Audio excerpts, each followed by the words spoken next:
My name is Diana. Growing up, I was the princess of a castle. My parents, bless their souls, were wealthy beyond measure, but they instilled in me the value of money from an early age.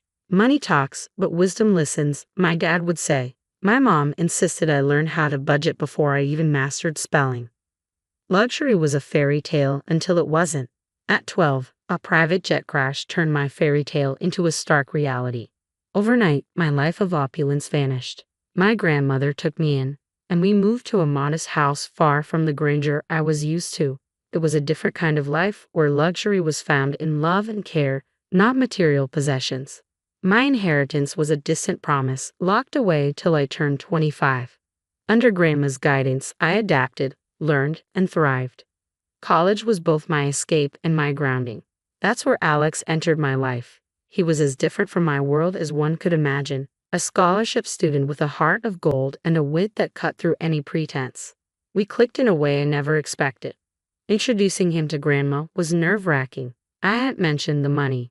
Grandma had advised me to keep it a secret, and I understood why. I wanted Alex to love me for who I am, not for my bank account.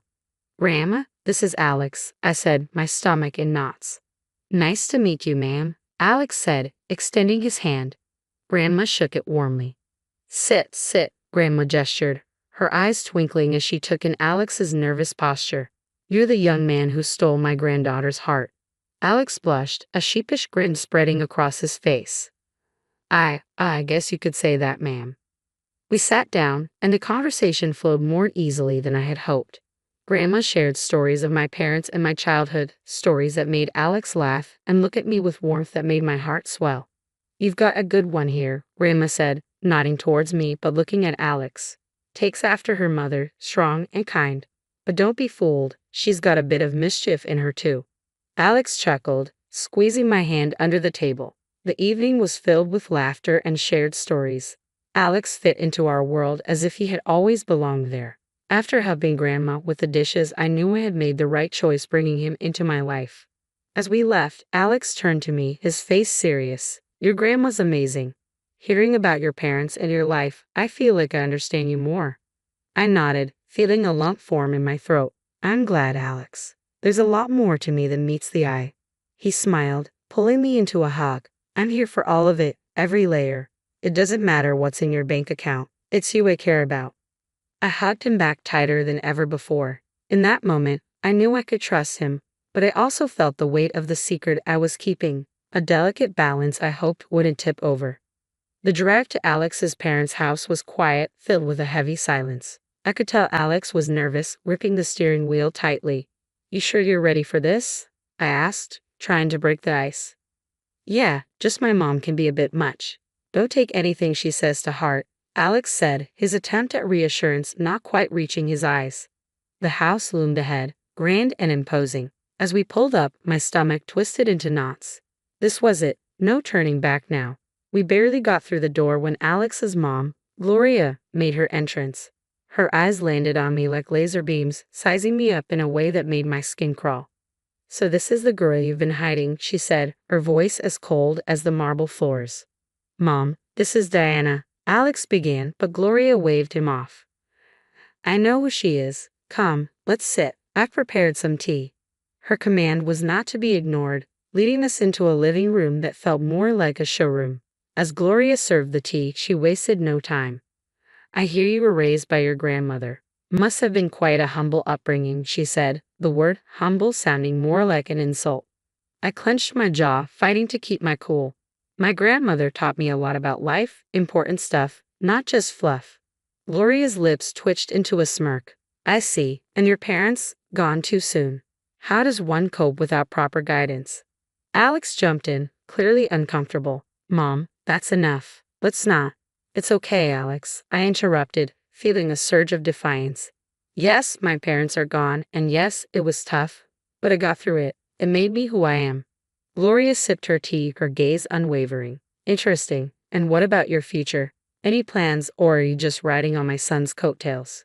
That stung. I took a deep breath, reminding myself why I was here. "I've got plans, big ones. I don't need to ride on anyone's coattails to make them happen." The air was thick with tension. Alex, bless him, tried to change the subject. "Mom, Let's not do this. We're here to enjoy each other's company. Gloria set down her teacup, a calculated move. I'm merely trying to understand the woman my son has chosen. You can't fault a mother for caring about her child's future. The back and forth felt endless, a verbal tug of war with no winners. Just when I thought I couldn't take any more, Alex's sister Lily made her entrance. Her eyes were curious but held an edge of judgment that matched her mother's. So you're the famous girlfriend. Heard a lot about you. Not all good, I might add. Lily said, her voice dripping with disdain. I was about to snap back when Alex stood up. That's enough, both of you. We came here in good faith to share a part of our lives with you. If that's not something you can respect, maybe we should leave. The rest of the visit was awkward, conversations forced, every laugh a bit too loud. But Alex held my hand under the table, a silent promise that we were in this together. As we left, I felt a mix of relief and frustration.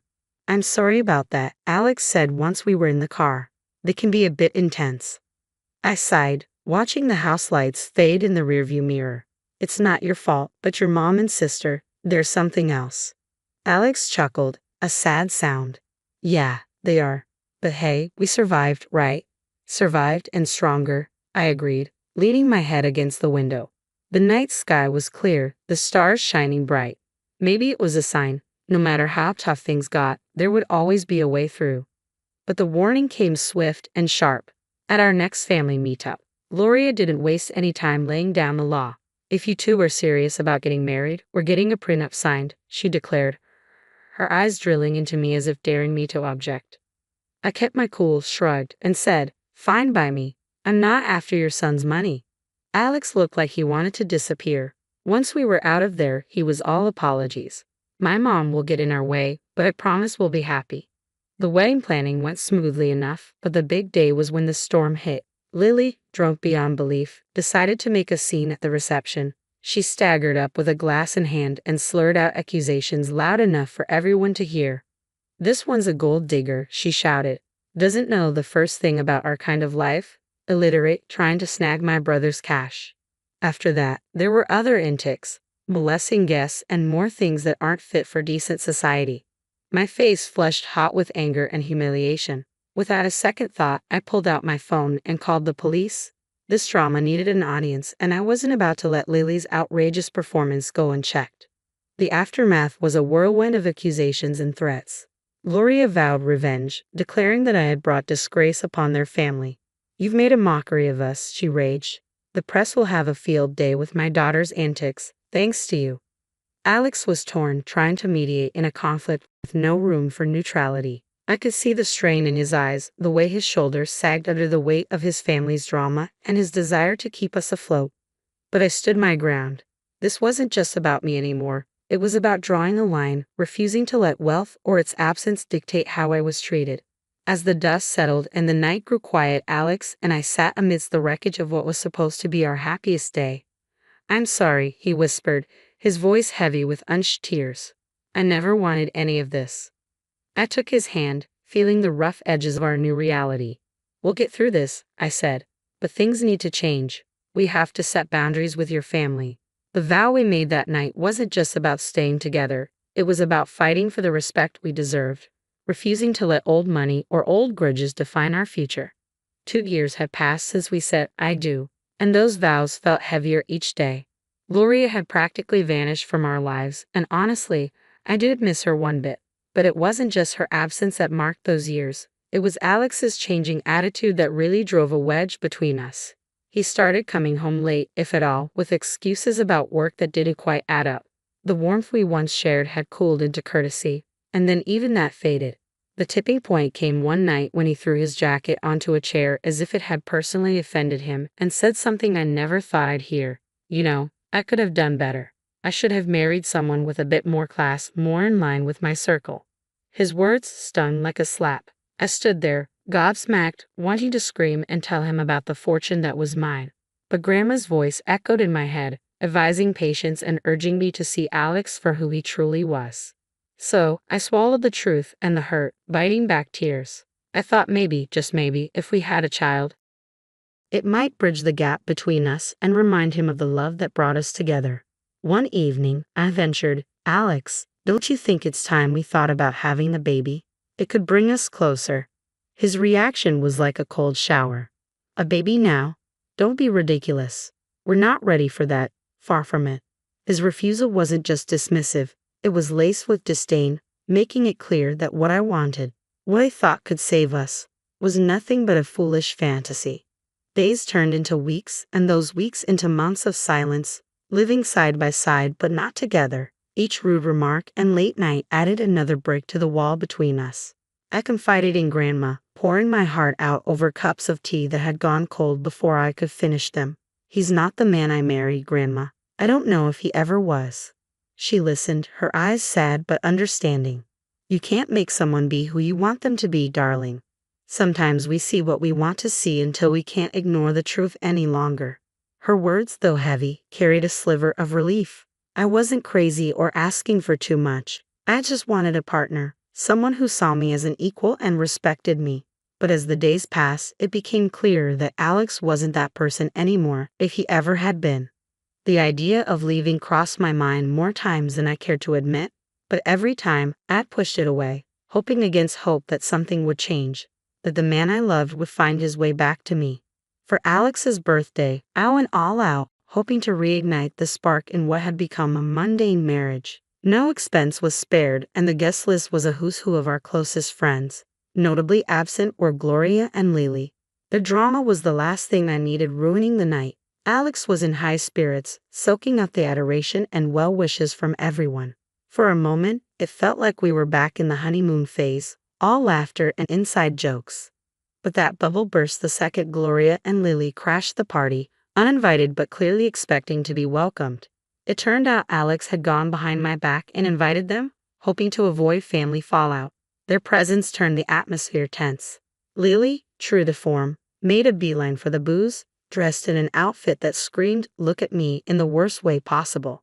Gloria's snide remarks flew under the radar, each one a veiled jab at me or our marriage.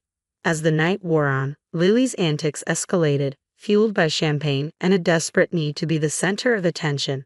She started ranting about me not fitting into their family, how I was unworthy of their name. It was a mess, and Alex was nowhere to be found, too busy playing the good son to notice the circus unfolding. The evening reached its climax when Lily, several sheets to the wind, decided to air out some dirty laundry. Waving around documents, she slurred insults, each word a knife. The spectacle ended with her stumbling into the pool, documents flying everywhere. Everywhere I looked, scattered papers were strewn across the ground. My initial rush to gather them was driven more by curiosity than concern. As I pieced together the documents, my heart sank. They were divorce papers, signed by Alex. Each signature felt like a punch to the gut. I stood there, numb, as the reality of the situation hit me. The man I had vowed to spend my life with had decided our journey was over, without even a word to me. The party around me faded into a blur as I clutched the documents, Alex's signature glaring up at me, confirming what I'd hoped wasn't true. This wasn't just an unforgettable party. It was the end of everything I thought we had. In the chaos that followed the pool incident, I sought clarity. My heart pounded as I approached Alex, holding the soaked documents that had unveiled a truth I was unprepared for. "Alex, what's this about?" I demanded, my voice stronger than I felt, thrusting the divorce papers toward him. Before he could respond, his mother interjected, her smugness making my skin crawl. "Oh dear, looks like your little scheme didn't work out, did it? Alex is leaving you. You thought you could trap him with a baby for his money?" I stared at Alex, searching his eyes for any trace of the man I had married, but he couldn't meet my gaze. His silence was more revealing than any words. With resignation, I signed the divorce papers. They were now just a formality, the closing chapter of a book I no longer wished to be part of. As the dust settled, Grandma approached, her presence a calming force. She didn't need to say anything. Her eyes conveyed volumes of empathy, understanding, and unspoken support that bolstered my resolve. Then she decided to reveal the truth, not just to me, but to everyone present. "She doesn't need any of your money," Grandma declared, her voice steady and strong. "In a month, she turns 25 and will inherit a fortune far beyond what you could imagine. She's been raised to value people over wealth and seek out genuine connections rather than financial gain." The room fell silent, the weight of her words hanging in the air. Gloria's face shifted from smugness to shock, then to a desperate greed as she began to backpedal, her apologies transparent and insincere. Alex, too, seemed suddenly eager to rewrite the narrative, insisting his intentions were never to hurt me and that he was merely influenced by his mother. But it was too late. The veil had been lifted, revealing the stark reality of a relationship and the motivations behind it. I met their apologies with a quiet smile, not out of forgiveness, but out of an inner peace that came from understanding my worth independent of the wealth that awaited me. "You've shown me your true colors," I said, my voice imbued with newfound strength. "As for surprises, well, I've prepared another one for you." At that moment, a loud honk pierced the tension. Outside, a sleek luxury car rolled up to the gate, the one I had secretly bought for Alex as a surprise. The irony wasn't lost on me. I couldn't help but let out a bitter laugh as I excused myself, stepping outside to confront the final act of this drama. There it was, the epitome of luxury on four wheels, a symbol of the love I thought we shared, now just another piece in the game of pretense and betrayal. Without a second thought, I slid into the driver's seat, the leather cool and unyielding beneath me, much like my resolve. Grandma, ever my rock, joined me, her presence a silent testament to the strength and dignity that ran in our blood. Turning to face the house, I saw Alex and his mother at the door, their expressions a mix of confusion and awe. "Everything from now on goes through my lawyer," I called out, my voice clear and devoid of the warmth it once carried. "And don't worry about my stuff. I'll have a courier pick it up." Their faces, once smug and self-assured, now displayed a picture of realization and loss, not just of the wealth they coveted, but of the person they had underestimated. With that, I turned the key, the car's engine purring to life, a sweet sound that promised freedom and new beginnings. Grandma and I shared a look, a silent agreement that this was the first step toward a future unburdened by deceit and manipulation. After the revelations and dramatic exits, the air seemed clearer, as if the truth had not only unveiled the greed and deceit, but also cleansed the path ahead. It wasn't long before the first test of my newfound resolve arrived. Via phone call, the shrill tone sliced through the calm. On the other end was Lily, her voice dripping with an unfamiliar sweetness. "Hey, I just wanted to clear the air between us. We're practically the same age, right? We could be friends." I couldn't help but let out a short, disbelieving laugh. The contrast between her sugary tone and her usual disdain was stark. "Friends?" I echoed the word, feeling it foreign. "You mean like how friends don't badmouth each other at parties or try to humiliate them in front of everyone?" There was a pause, as if she was scrambling for a response. "Well, you know, water under the bridge and all that," she attempted weakly. "Water into the pool, you mean?" I shot back, unable to resist the jab. The silence that followed was telling. It was clear my refusal to play along had derailed her plans. "Fine, be that way," she snapped, her veneer of niceness crumbling away. "You'll regret this." I hung up, feeling a mix of amusement and sadness. It was a stark reminder of the facades people wear and the lengths they'll go to when faced with the consequences of their actions. The temptation to retaliate was strong, a nagging thought in the back of my mind. I posted a video of her falling into the pool on social media. It went viral like wildfire. Within an hour, thousands had liked it. My sister-in-law had become an internet sensation. She tried to call me, demanding I take it down, but I blocked her. I was done with her fake sweetness and nasty attitude. A week later, my phone rang with a number I knew all too well. It was Gloria, her voice unnaturally sweet as she offered an olive branch. "Can't we reconcile for Alex's sake? Let's put the past behind us."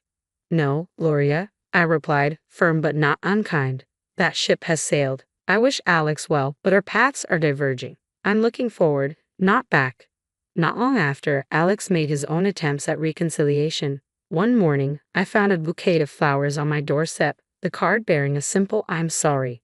Please come back" message. The sight of them sparked more anger than affection. Without a second thought, I tossed them into the trash. His efforts didn't stop there. He tried to visit, showing up unannounced, hoping to talk things through. But I wasn't the same person he had left behind. His presence, once a source of comfort, now felt like an intrusion. One evening, as he made yet another uninvited appearance, I met him at the door with a resolve as hard as steel. "If you don't stop this, I'm going to the police," I warned, my voice steady and firm. "Your apologies can't undo what's been done. It's over, Alex. Really over." The gravity of my words seemed to finally reach him. His shoulders slumped, and with a final lingering look, he turned and walked away. That was the last I saw of him. In the time that followed, I threw myself into charity work. It became my passion and purpose. Helping those truly in need and connecting with people who valued kindness over wealth brought me a joy I hadn't known was missing. Living with Grandma, I found peace in our quiet routine. We'd sit and plan our next project, our next way to make a difference. It was during these moments that I realized this was where I was meant to be. I had no illusions about the road ahead. It would be fraught with challenges and perhaps heartaches. But I also knew it would be filled with joy, moments of unbridled happiness, and a kind of love that enriches the soul. And so, I live my life looking forward, not back. I work, I help, and I hope. I believe in a future where I'll find true love, not defined by wealth or status, but by genuine connection. And yes, one day, I'll have those 3 beautiful children I dream of. For now, I'm content, building a life of purpose surrounded by love that doesn't ask for anything in return. This isn't just the end of a chapter, it's the beginning of a whole new book, and I'm the one writing it.